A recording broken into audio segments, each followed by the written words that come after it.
Hi, I'm Rod. Welcome to my channel. Today I am listening to the Beasts of Bourbon. I'm going to be listening to two of their songs from the Axeman's Jazz, which was their debut album. First up I'll be listening to Evil Ruby, and then I will listen to Love and Death. So here's Evil Ruby.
That was Evil Ruby.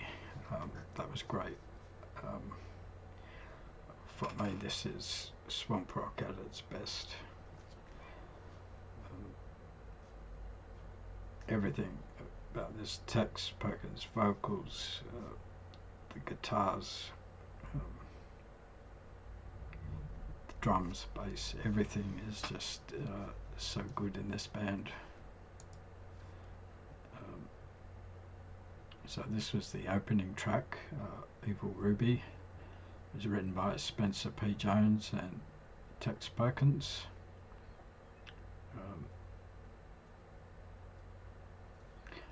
With Spencer and Kim Salmon on guitars, they're just so good.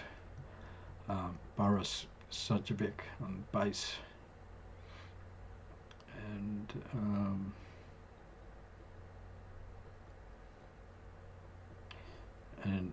James Baker playing on drums.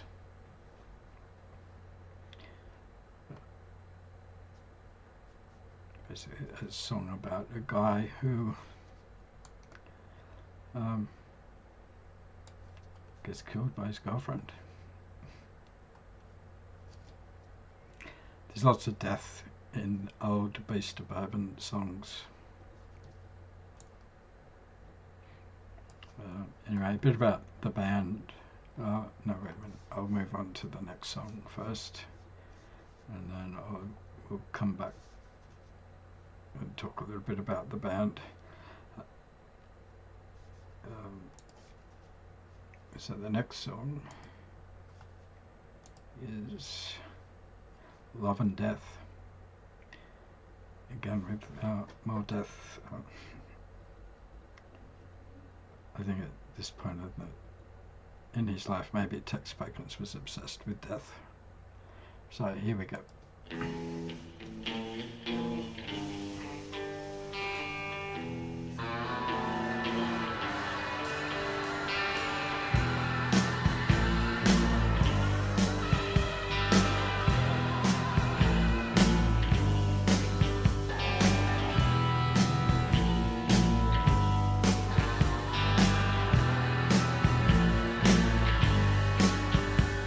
He left her lying in the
that was Love and Death.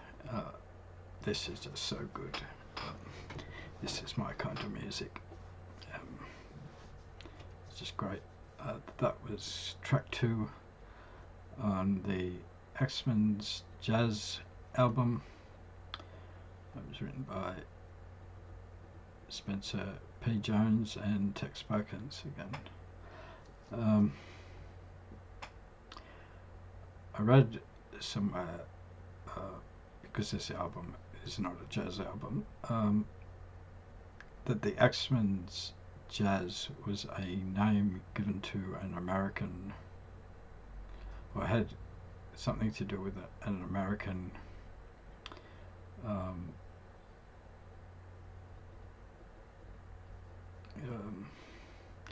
murderer.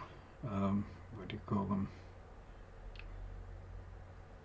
Anyway, from after World War One, this guy was going around killing people, but if he heard jazz playing in their house, he didn't kill them for some weird reason. But yeah, so he was a serial killer, but he the way you could avoid being one of his victims was to have jazz playing in your house. Apparently there's several books written on this guy. I've never read any of them. But, anyway, I thought that song was great. Again, the guitars, that bass in Love and Death is so good. The drums.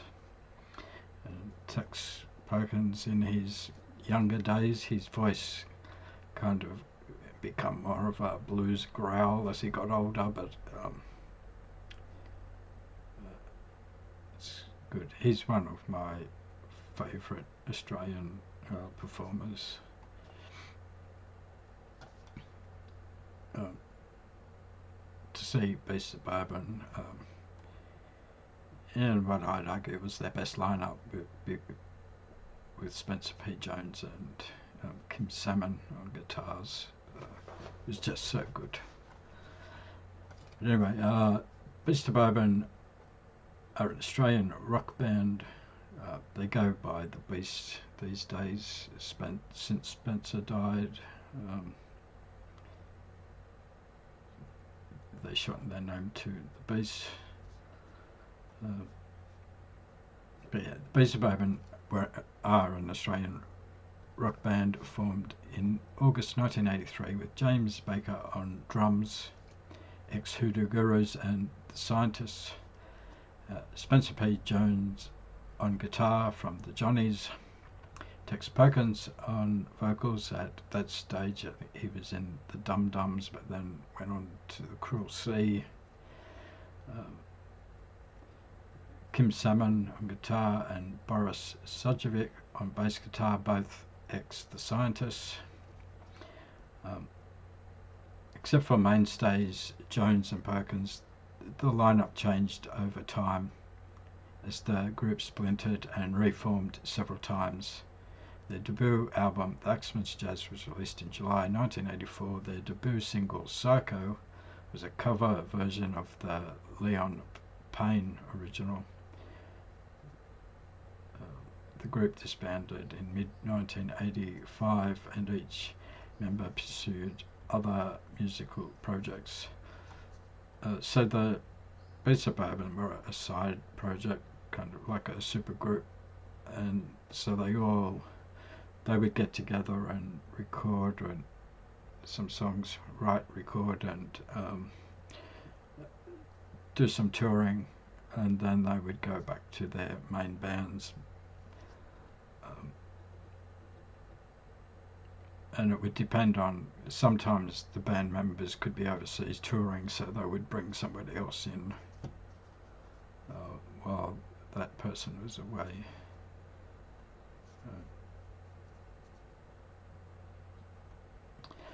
So the Axeman's Jazz is the debut album by Australian band Beasts of Bourbon, which was recorded in October 1983 and originally released in 1984 on the Green Big Time label.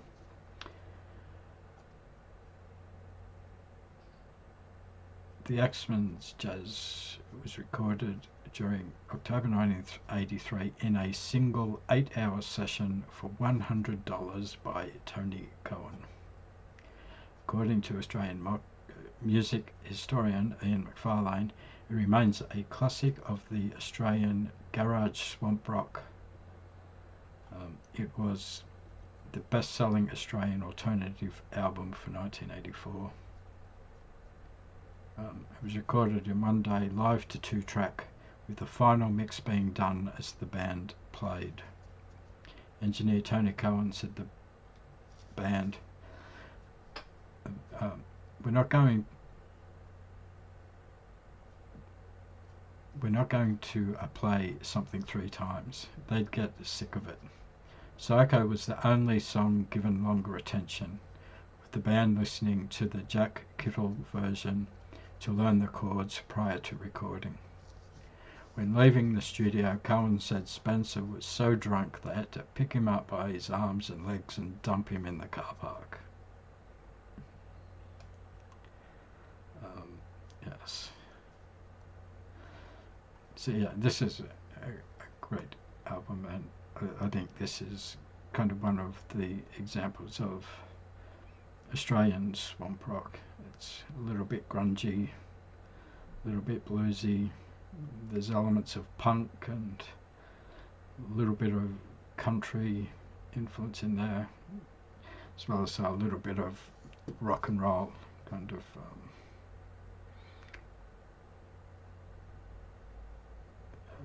yeah, all mixed together, and this is what you get.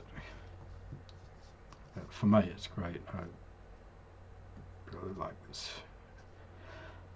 So I hope you enjoyed the video. If you did and you would like to support the channel, the best way you can do that is by liking, subscribing and commenting.